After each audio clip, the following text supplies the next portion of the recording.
దేవునికి మహిమ కలుగునుగాక. దేవాతి దేవుడు లోకాసు వార్తలోంచి దేవుడు మనతో మాట్లాడుచూ ఉన్నాడు. లోకాసు వార్త 30వ అధ్యాయంలోంచి దేవుడు మనతో మాట్లాడుతున్నాడు. దేవుడి దగ్గర మనం ప్రార్థన చేస్తాం, విజ్ఞాపన చేస్తాం, ఉపవాసాలు ఉంటాం, దేవుని దగ్గర అంగలారుతాం, కన్నీరు కారుతాం, రోదన చేస్తాం. కానీ దేవుని యందు నమ్మిక ఉంచలేమండి. నమ్మిక ఉంచలేం, విశ్వాసం ఉంచలేం.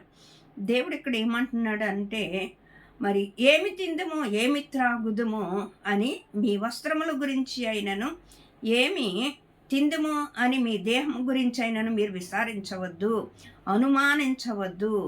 మీకు ఏమి కావాలో మీ పరలోకపు తండ్రికి తెలియను అంటున్నాడండి. ఉదయము మొదలుకొని సాయంత్రము దాకా దేని గురించి మన చింత, దేని గురించి మన ప్రయాస, దేని గురించి మన బాధ అంటే, ఏమి తిందుమో, తెల్లారి లెగితే ఏం వండుకోవాలా, ఏం తినాలా, ఏం కట్టుకోవాలా, ఎలా ఉండాలా, ఇదే చింత మీద ఉంటూ ఉంటాం. కానీ దేవుడు ఏమంటున్నాడంటే, ఇవన్నీ మీ పరలోకపు తండ్రికి తెలియను, మీకు ఇవి కావాలని. వీటి గురించి మీరు చింతించవద్దు, కానీ నా నీతిని, నా రాజ్యాన్ని మీరు మొదట వెదకండి అని దేవుడు సెలవిస్తూ ఉన్నాడు. అవునండి, మనకు తెలియకముందే, మనము పుట్టకముందే దేవుడు మనకు కావలసిన అన్ని హీవులను ఈ లోకంలో పుట్టింపజేశాడు. ముందు దేవుడు నరుడికి ఏం కావాలో, నరుడు ఏమి తింటే మరి అతడికి ఉపయోగకరము, ప్రయోజకరము, బలము కలిగి ఉంటాడో, ఆరోగ్యకరంగా ఉంటాడో, దేవుడే మనం అడక్క ముందే మన కొరకు అన్ని నిర్మించిన దేవాతి దేవుడు చలవిస్తూ ఉన్నాడు. మనము విశ్వాసమన్నా మరి ఆ వాక్యమన్న డాలును మనం కట్టుకోకుండా, వాక్యముతో మనం బలపరచబడకుండా వాక్యాన్ని చదువుతాం, వాక్యాన్ని వింటాం. కానీ ఏదొక లోటు, ఏదొక కదువు, లేకపోతే ఏదొక చింత వచ్చినప్పుడు మనం ఎంతో చింతిస్తూ ఉంటాం, బాధపడుతూ ఉంటాం, వేదన చెందుతూ ఉంటాం, కన్నీరు కారుతూ ఉంటాం. ఇది తక్కువ వచ్చింది, అది తక్కువ వచ్చింది, అది లేదు, ఇది లేదని. కానీ దేవుని మీద ఆధారపడేవారుగా మనం ఉన్నట్లయితే, దేవుడు నీ ప్రతి చింతను ఆయన తీర్చేవాడై ఉన్నాడు, నీ ప్రతి బాధను ఆయన తీర్చేవాడై ఉన్నాడు. అరణ్యములో ఇశ్రాయేలు ప్రజలు కూడా, వాళ్ళు కూడా ఎప్పుడు కూడా ఏమి తిందుమా, మరి ఏమి త్రాగుదు, ఇదే దేవుడి దగ్గర గొనుక్కుంటూ చనుక్కుంటూ ఉండేవారు. కానీ దేవుడు వాళ్ళ పక్షాన కూడా మరి ఆకాశం నుండి మన్నాను కురిపించిన దేవుడు, మరి వాళ్ళ పక్షాన కూడా ఆకాశం నుండి పూరేలను కురిపించిన దేవుడు, మరి అంత సమృద్ధిగా వాళ్ళు నడిపించినప్పటికైనాను ఎప్పుడు చూడండి వాళ్ళకి ఏమి తిందుమా అన్న గోలే కింద ఉండేవారు. ఏమి తిందుమా అన్న విసుగుతూ ఎప్పుడు గొనుక్కుంటూ చనుక్కుంటూ ఉండేవాడు. మనం దేవుడు అంటాడు, నన్ను తిని తాగువాడు ఎప్పుడునూ ఆకలగొనాడు అంటాడండి. ఒక విశ్వాసం కలిగిన, ఒక విశ్వాసముగా మనం బ్రతుకుచున్నప్పుడు మనం బ్రతకటానికి తినాలి కానండి, తిండే బతుకనుకోకూడదు. కానీ మన విశ్వాసము దేనితో నింపబడి ఉండాలంటే, జీవము కలిగిన వాక్యముతో నింపబడి నన్ను తిని తాగువాడు ఎప్పటికీ తప్పకుండా అంటాడంటే. యేసు ప్రభు వారు కూడా అంటాడు కదా, మరి మనిషి మరి దేవుడిచ్చు ప్రతి మాట వలన బ్రతుకుతాడు కానీ రొట్టు వలన కాదు అంటాడు.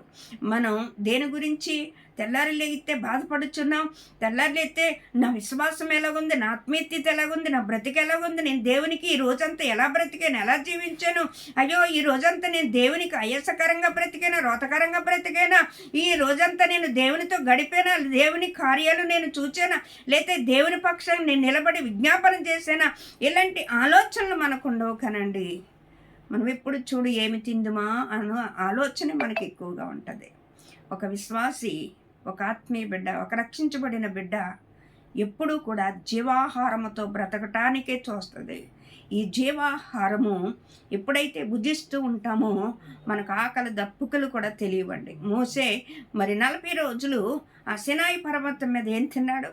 ఆయన దేవుని వద్ద ఉండి ఆ వాక్యమును 7 ఆజ్ఞల పలక రాస్తూ ఉన్నప్పుడు అతనికి ఆకలి దప్పికలు లేవండి. ఆకలి దప్పికలు లేకుండా అతని ముఖం ఒక తేజస్సుగా మారిపోయింది, ఒక ప్రకాశమానమైన వెలుగుగా మారిపోయింది. మనము అనుక్షణము దేవుని అనుభూతులకు మనం వెళ్ళే, దేవుణ్ణి మనము కలుసుకొని ప్రార్థించి విజ్ఞాపన చేసి దేవుని మహిమను ప్రభావమును మనం పొందుకునే వారిలాగా ఉండాలండి.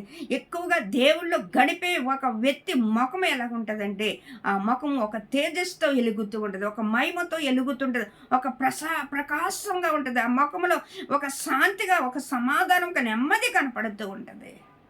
నెమ్మది కనపడుతుంది. చింతించరు. దేవుని ఆత్మతో నింపబడేవారు దుఃఖించరు, బాధపడరు, వాళ్ళు నిశ్చింతగా ఉంటారు.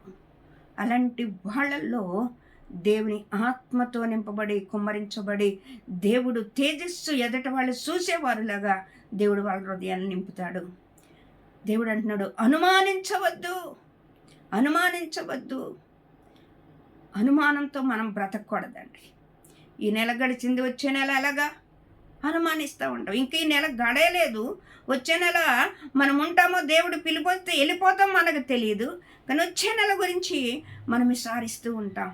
మనము దేని గురించి విచారించేలాగా ఉండాలంటే, నా ఆత్మీయ స్థితి ఎలాగుంది, నేను దేవుళ్ళు ఎలాగ ఉండగలుగుతున్నాను, ఆయనకు నచ్చిన రీతిగా ఉండగలుగుతున్నానా, ఆయన నన్ను బలావంతుడైన మంచి దాసుడా అనిపించుకునే విధంగా నేను బ్రతకగలుగుతున్నానా, ఆయనకు నచ్చే విధంగా నేను బ్రతకగలుగుతున్నానా, ఆయనకి ఇష్టంగా నేను బ్రతకగలుగుతున్నానా, నన్ను బట్టి ఆయన సంతోషించే విధంగా నేను జీవించగలుగుతున్నానా, అనుక్షణము నేను ఆయనతో గడిపే, అనుక్షణము ఆయనతో నేను నివాసము చేసి నేను నాలో ఆయన ఉండేలాగా అనుక్షణం నా హృదయాన్ని దేవుని సన్నిధిలో కుమరిస్తూ ఉన్నామా అన్నట్టుగా మనం దేవుని ఎదుకేవారుగా ఉండాలని దేవుడు వాక్యం సెలవిస్తాం.